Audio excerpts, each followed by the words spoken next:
Bonjour, peuple de Dieu, que Dieu soit béni.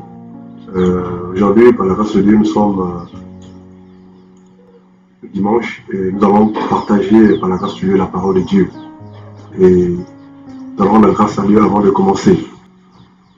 Dieu d'Abraham, d'Isaac et Jacob, nous te bénissons, nous te remercions. Toi le seul et véritable Dieu. Je te remercie pour cet enseignement, merci pour ce partage. Père, ma prière est que véritablement, dans le cadre de ce message, de cet enseignement, Père, que les uns et les autres soient davantage encore au lieu de gloire sauvés au nom de Jésus. Je te bénis, je te remercie de encore la sagesse, l'intérêt de pouvoir véhiculer ton message. Merci pour les frères et les sœurs, merci pour les personnes qui ont écouté ce message. Père, je te prie encore d'attirer les âmes et de sauver les âmes. Nous te bénissons, nous te remercions. C'est dans le nom de Jésus qu'on a prié. Amen. Aujourd'hui, nous allons parler d'un thème assez particulier. Pourquoi? Parce que ça touche véritablement la vie de l'homme en fait. Nous allons parler du cœur de l'homme. Le cœur de l'homme, et ensuite, si Dieu le permet, nous aborderons le cœur selon Dieu, le cœur de l'homme selon Dieu. Et sans plus tarder, nous allons prendre nos Bibles dans Matthieu chapitre 21. Matthieu chapitre 21, nous allons prendre nos Bibles par la grâce de Dieu. Prenons nos Bibles dans Matthieu chapitre 21, à partir du verset 1. C'est là. Je lis la parole de Dieu dans Matthieu chapitre 21, à partir du verset 1, jusqu'au verset 11.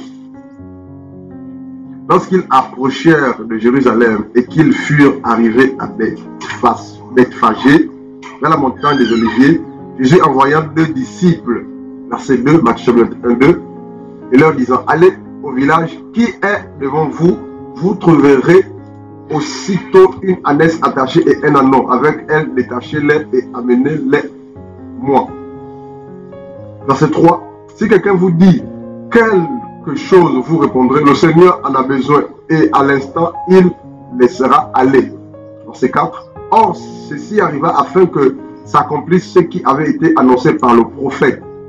Verset 5. Dites à la fille de Sion, c'est là, voici ton roi vient à toi, plein de douceur et montez sur un âne, sur un ânon, le petit d'une ânesse. Verset 6.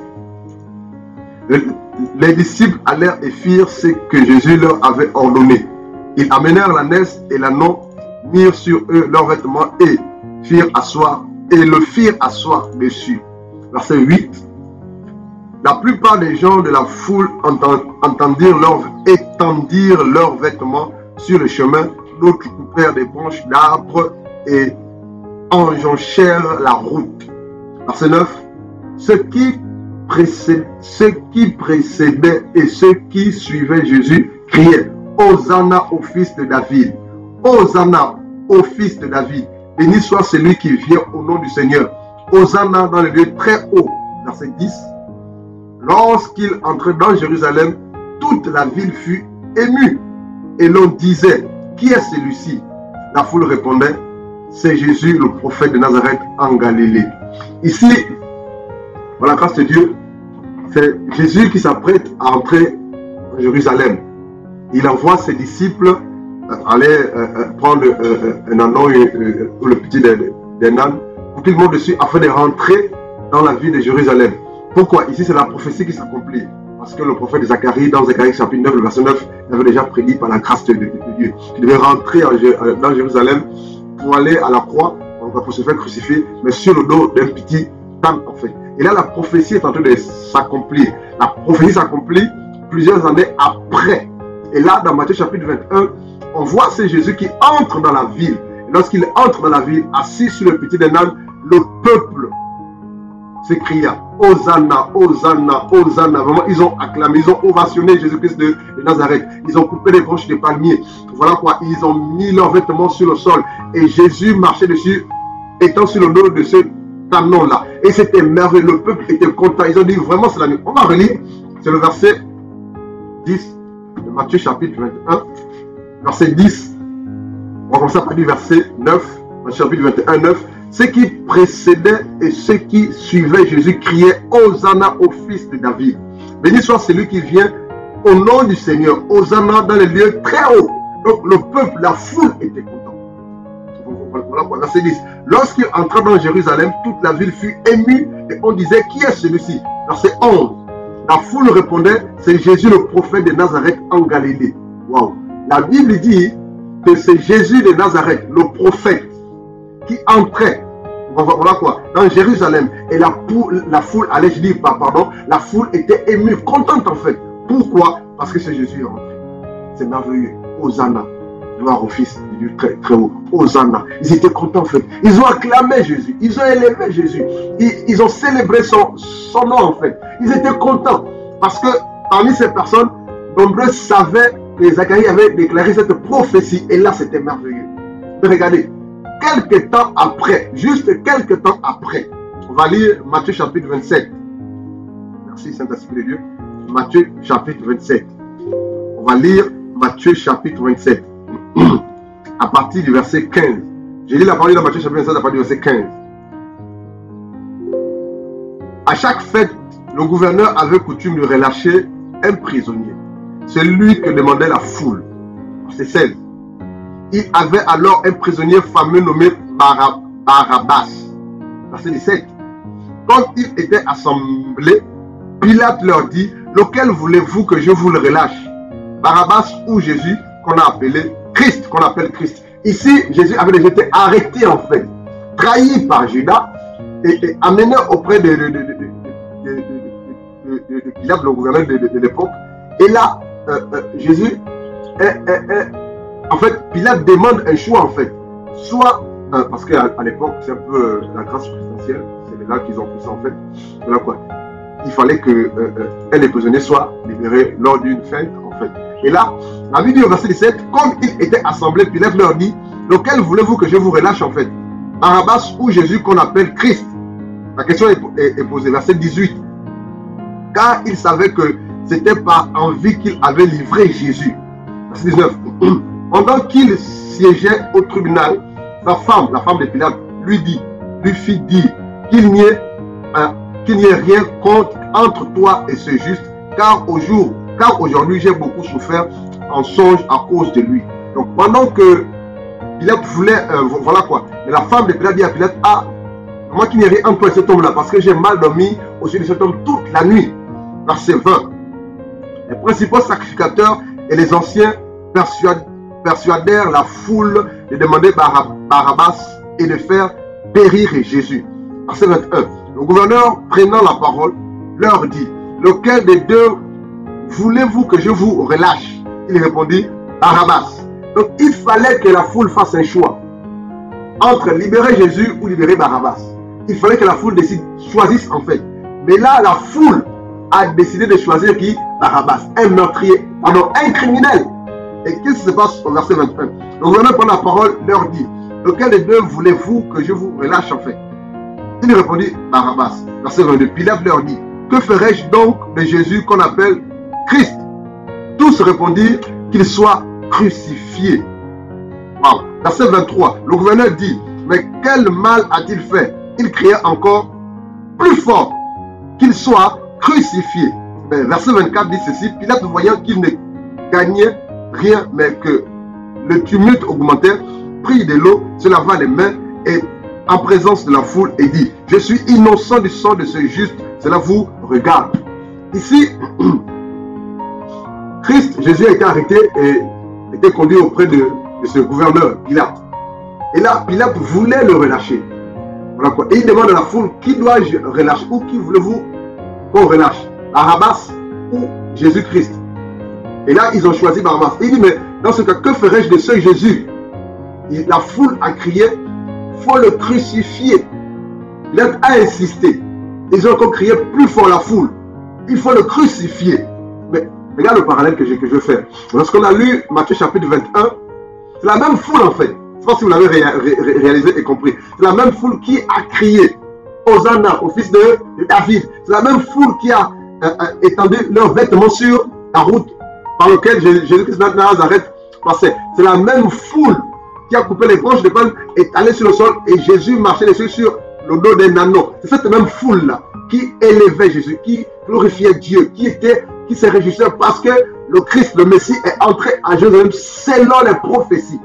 Ou la prophétie. Et qu'est-ce qui se passe? Juste après, dans Matthieu chapitre 27, c'est la même foule qui demande à ce que Jésus-Christ soit crucifié. Le cœur de l'homme, en fait. C'est le thème de cet enseignement. Le cœur de l'homme. Le cœur de l'homme.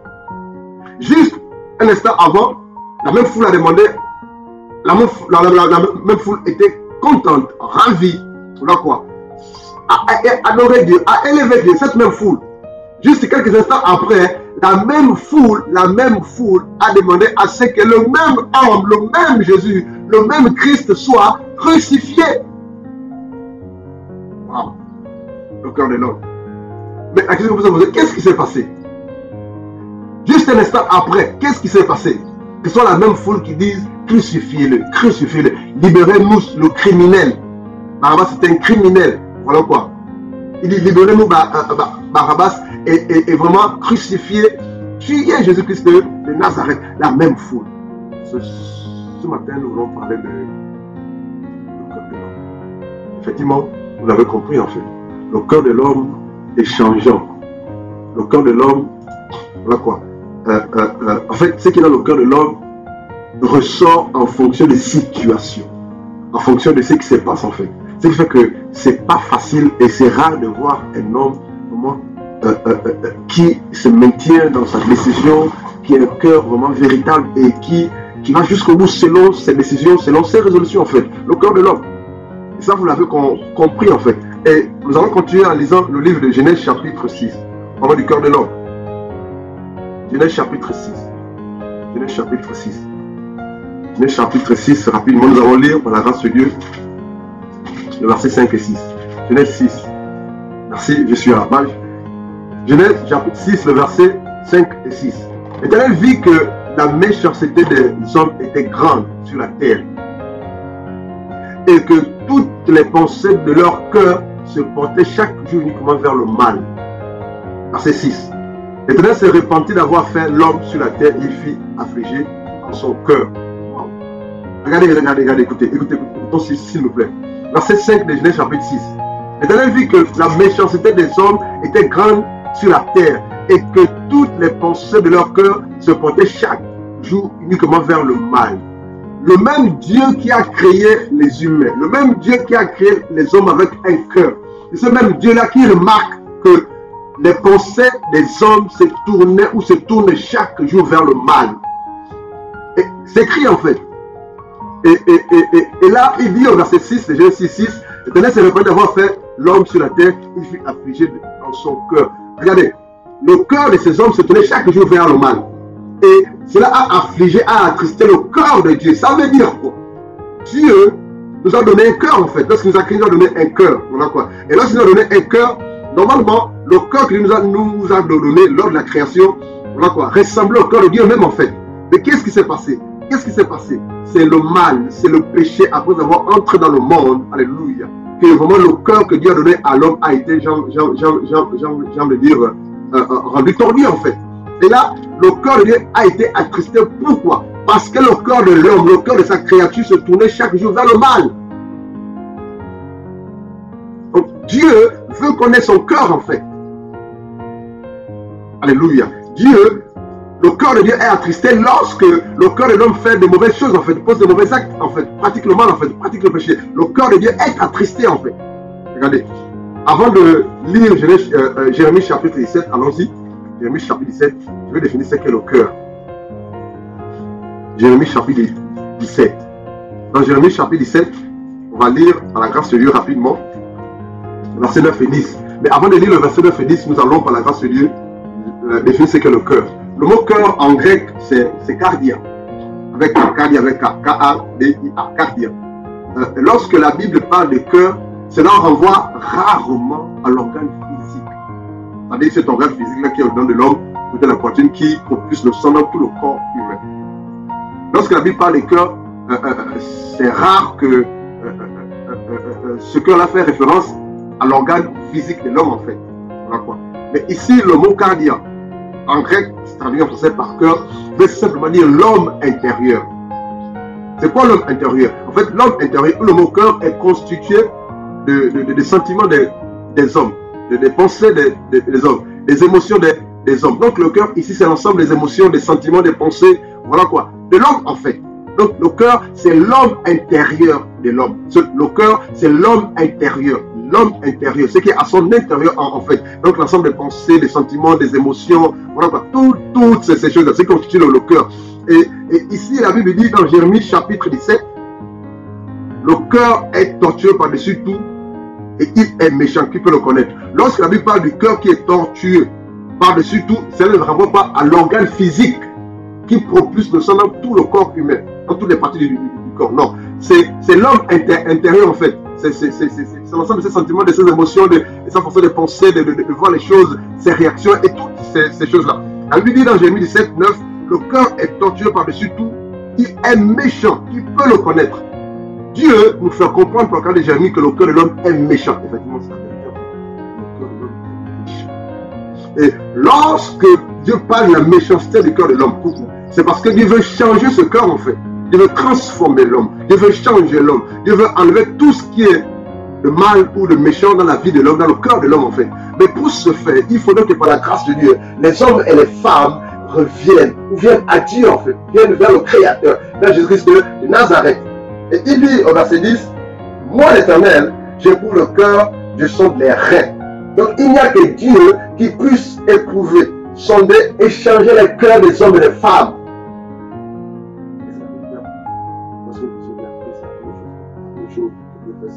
C'est changer le cœur des hommes et des femmes. Parce qu'avant d'être né de nouveau, avant d'appartenir à Christ Jésus, l'homme a un cœur méchant. Quelles que soient les bonnes œuvres, quel que soit ce qu'il veut faire en bien. Et même ce qu'il fait en bien, c'est toujours mauvais. Pourquoi? Parce que son cœur a été régénéré, transformé par l'eau de la parole et par Christ Jésus en fait. Ça veut dire qu'une personne qui n'a pas poussé sur Jésus-Christ de Nazareth ne peut rien faire de bon. Parce qu'au départ, il n'a pas accepté le Dieu bon qui est Jésus-Christ de Nazareth. Par conséquent, à cause du péché, à cause de l'empreinte du péché qui est en lui et du péché originel, il ne peut rien faire de bon sur ce qu'il fait.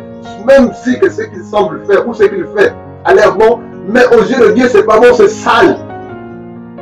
Pourquoi?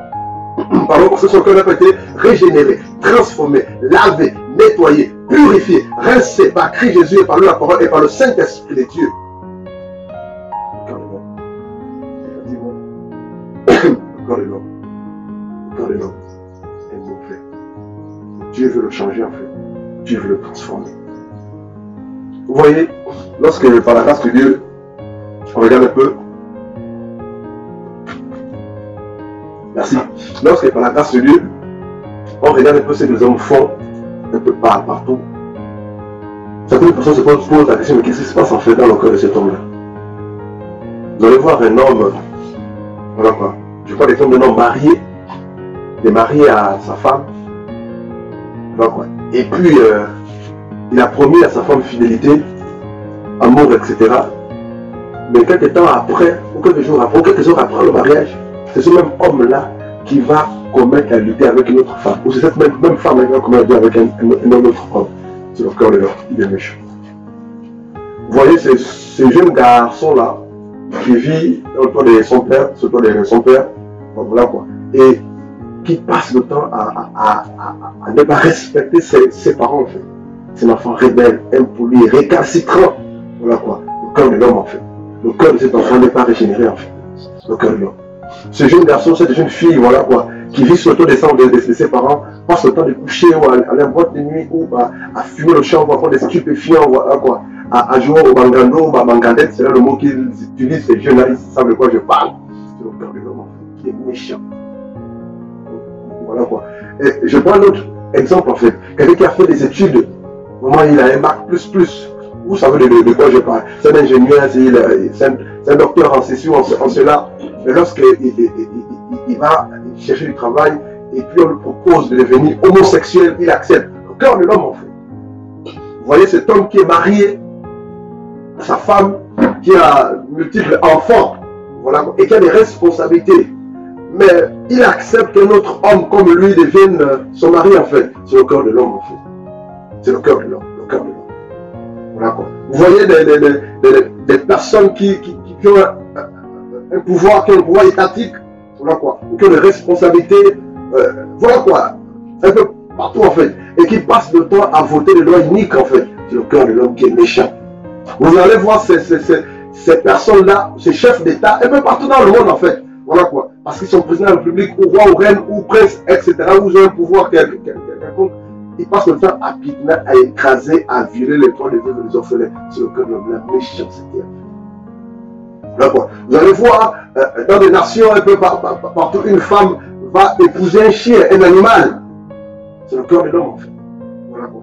Et la Bible dit le cœur de l'homme est méchant par-dessus tout. Qui peut le connaître? Qui peut le changer? Seul Jésus-Christ de Nazareth. Regardez, on va prendre un passage. On parle du cœur de l'homme. On va aller dans Marc chapitre 7. Marc chapitre 7. Marc chapitre 7, par la grâce de Dieu. Je suis presque.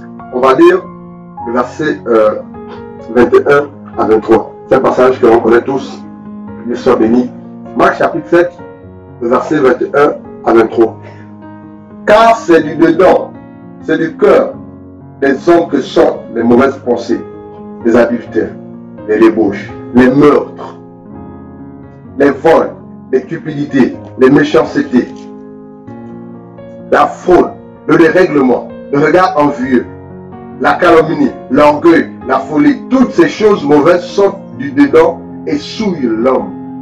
Toutes ces choses sortent du cœur de l'homme. Et même le verset 23 explique ce qu'est le cœur de l'homme. Toutes ces choses sortent du dedans de l'homme et souillent l'homme.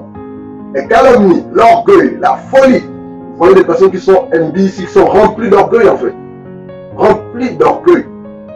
Vous voyez des personnes qui sont envieuses. Vous voyez des personnes qui passent à vivre dans la fraude en fait, dans la falsification. Vous voyez quelqu'un qui est, exemple, comptable dans une entreprise. Voilà quoi. Il est bien payé, il a des avantages.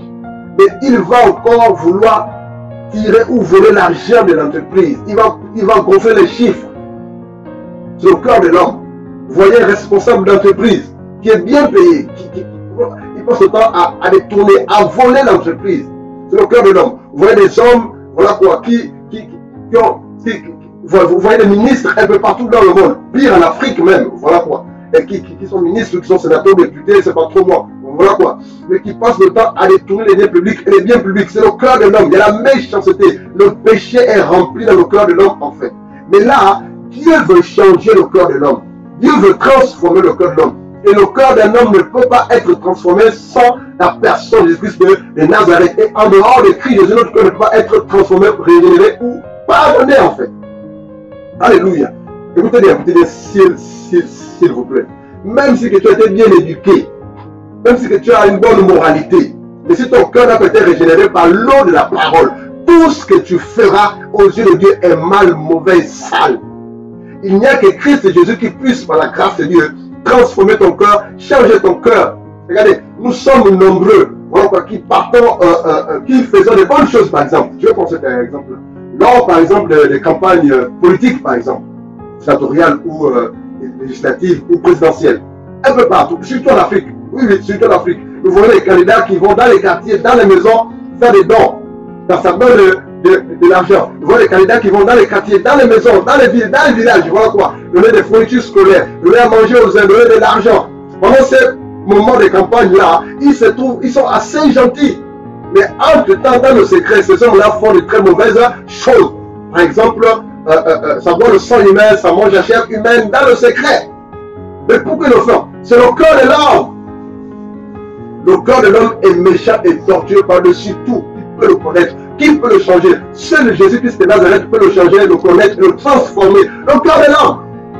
Vous allez voir un papa responsable qui travaille, à la fin du mois, il prend tout son argent, allez, il va jeter cela dans ce que vous appelez le jeu de hasard ou le jeu de fortune. Le cœur de l'homme et toute sa famille va mourir de faim pendant tout les mois. Vous allez voir un papa, un monsieur qui est marié, voilà quoi, qui prend son salaire et qui va chez la maîtresse, la deuxième femme. Le cœur de l'homme, la méchanceté. Vous allez voir ce médecin, cette femme en grossesse, et elle va demander l'avortement. Et ce médecin qui a fait les études va procéder à l'avortement. Le cœur de l'homme qui est méchant. Mais Dieu dit qu'il veut le changer.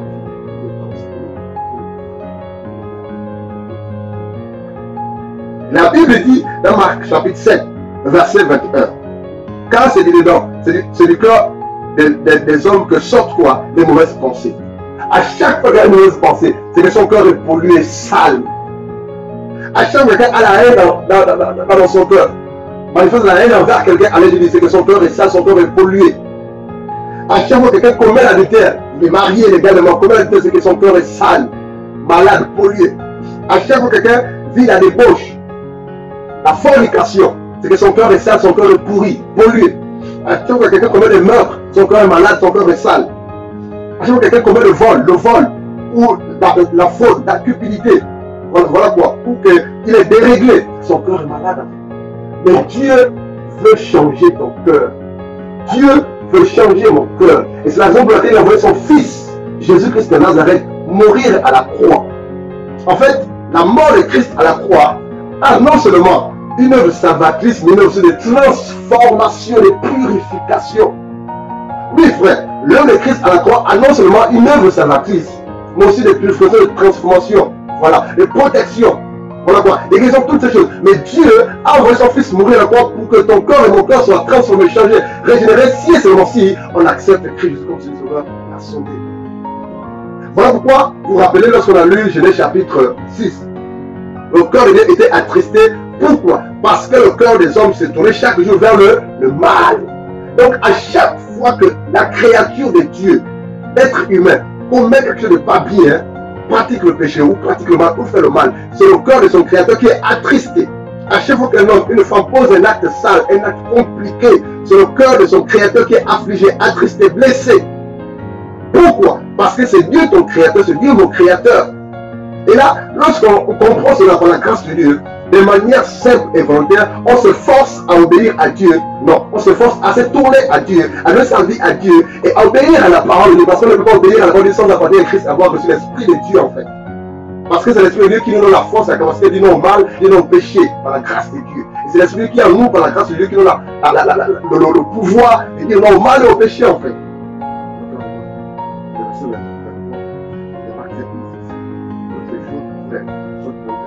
Sorte du nom de l'homme et sous le nom. Vraiment, ce matin, par la grâce de Dieu, nous voulons nous encourager, moi qui vous parle également, que Dieu veut ton cœur. Dieu veut ton cœur. Dieu veut ton cœur. Alléluia. Dieu veut ton cœur. Dieu veut ton cœur. Dieu veut ton cœur. Et pourquoi Dieu veut ton cœur? Parce qu'il veut habiter au-dedans en fait. Et lorsqu'on parle du cœur, je parle de l'organe physique, de l'homme intérieur. Nous allons prendre un autre passage dans Matthieu chapitre 5. Allons-y. Matthieu chapitre 5. Nous allons lire Matthieu chapitre 5, le verset 8. Je vais lire Matthieu 5, 8. Matthieu chapitre 5, le verset 8. C'est un passage puissant. Heureux ceux qui ont le cœur pur, car ils verront Dieu. La parole déclare dans Matthieu chapitre 5, le verset 8, heureux, bénis, sont heureux ceux qui ont le cœur pur, car ils verront Dieu. Wow. La question c'est celle-ci, mais qui peut purifier le cœur? Nous allons aller dans Ézéchiel chapitre 11. Ézéchiel chapitre 11. Ézéchiel chapitre 11.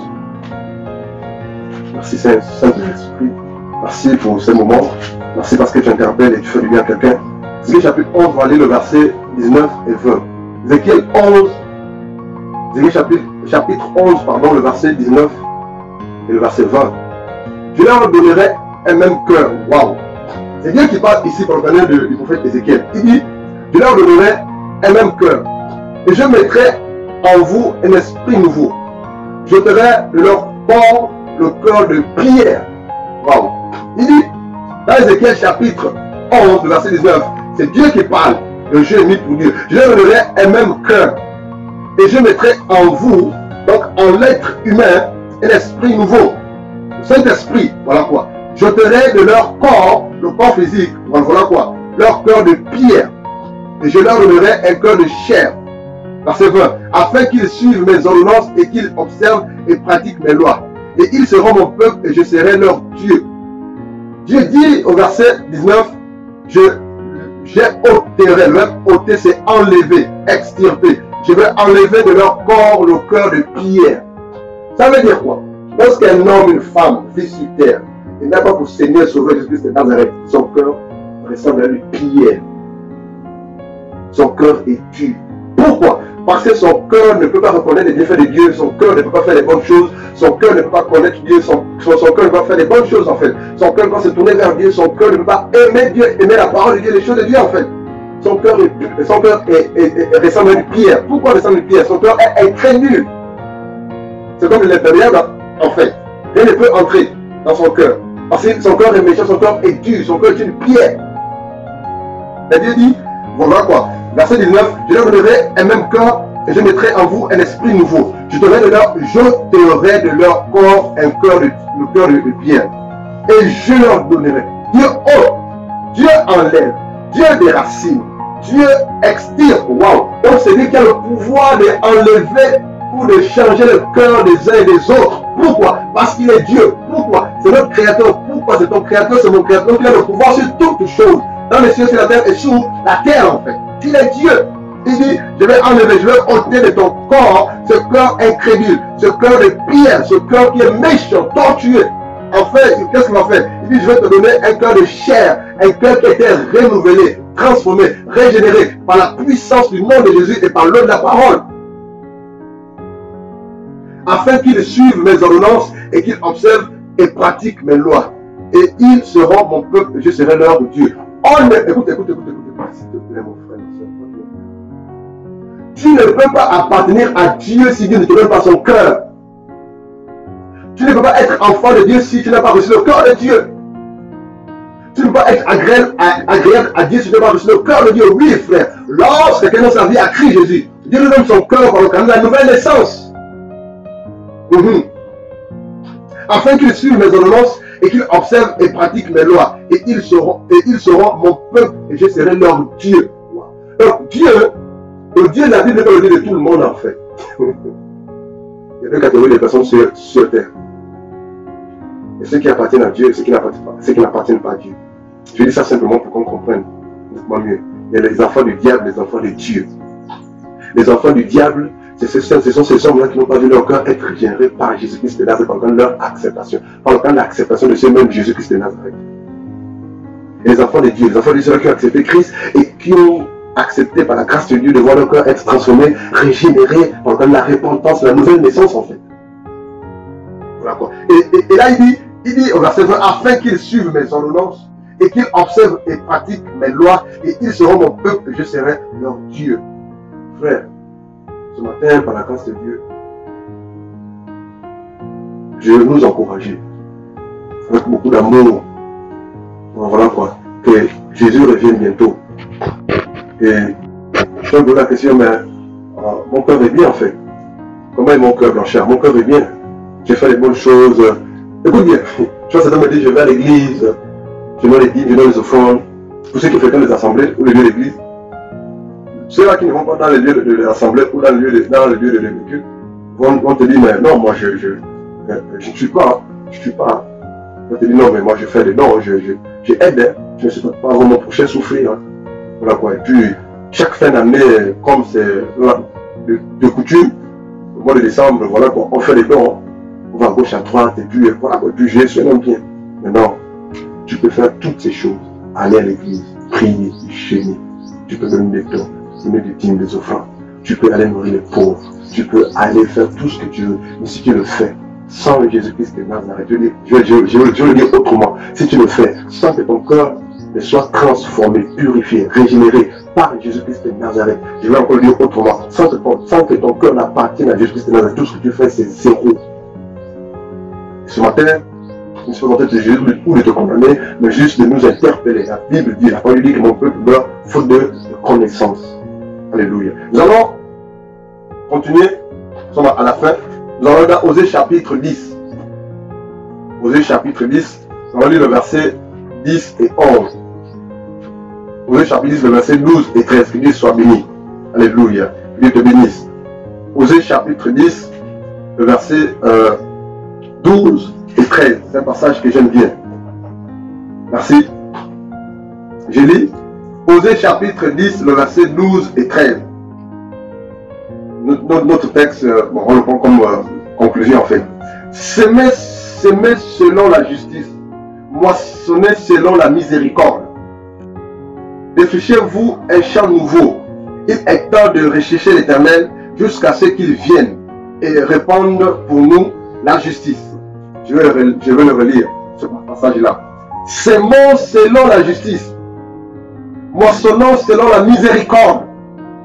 Défrichez-vous un champ nouveau. Il est temps de chercher l'Éternel jusqu'à ce qu'il vienne et répande pour nous la justice. Il nous demande de défricher un champ nouveau. Il est temps maintenant, par la grâce de Dieu, que un champ nouveau soit défriché en fait. Un champ nouveau. Dieu veut, ce champ peut être ton cœur en fait. Ce champ peut être ta vie en fait. Ce champ peut être tout ce que tu entreprends, tout ce que tu veux faire en fait. Mais Dieu dit, défrichez-vous un champ nouveau. Ce champ nouveau, c'est ton cœur d'abord. Essaie de revoir ton cœur. Essaie de revoir les motivations de ton cœur. Essaie de revoir tes réactions. Essaie de revoir ce qui sort de ton cœur. Essaie de revoir tes priorités. Essaie de revoir tes pensées. Essaie de tout revoir en fait. Dieu dit, défrichons-nous un champ nouveau. Il est temps de chercher l'Éternel. Et je vous assure que c'est la vérité. Il est temps que l'on cherche Dieu, le Dieu véritable. Jusqu'à ce qu'il vienne et répande pour nous la justice. Ce matin, par la grâce de Dieu, c'était pour nous encourager, nous exhorter. Pour toi qui es déjà chrétien, ou pour toi qui es né de nouveau, regarde ton cœur. Regarde ce qui sort de ton cœur. Regarde les motivations de ton cœur. Est-ce que ce qui sort de ton cœur, est-ce que les motivations de ton cœur sont agréables à Dieu? Regarde tes actes. Est-ce que les actes que tu poses, ces actes sont agréables à Dieu? Ces actes sont conformes à la parole de Dieu? Regarde ton cœur. Est-ce que ton cœur est pur? Est-ce que ton cœur obéit à Dieu? Obéit à la parole de Dieu? Ou tu résonnes en cœur encore? Et pour toi qui n'es pas chrétien, pour toi qui n'es pas fait la paix avec Dieu pendant des Jésus-Christ de Nazareth, mais si tu meurs dans cet état, en sachant que ton cœur n'a peut-être régénéré, transformé par Jésus-Christ de Nazareth, ou transformé par ce même Jésus, où iras-tu après la mort physique? Comment que Dieu nous bénisse et que Dieu nous aide par rapport à ce message, et que véritablement notre Dieu, Jésus, soit glorifié et exalté. Que Dieu vous bénisse. À la prochaine fois.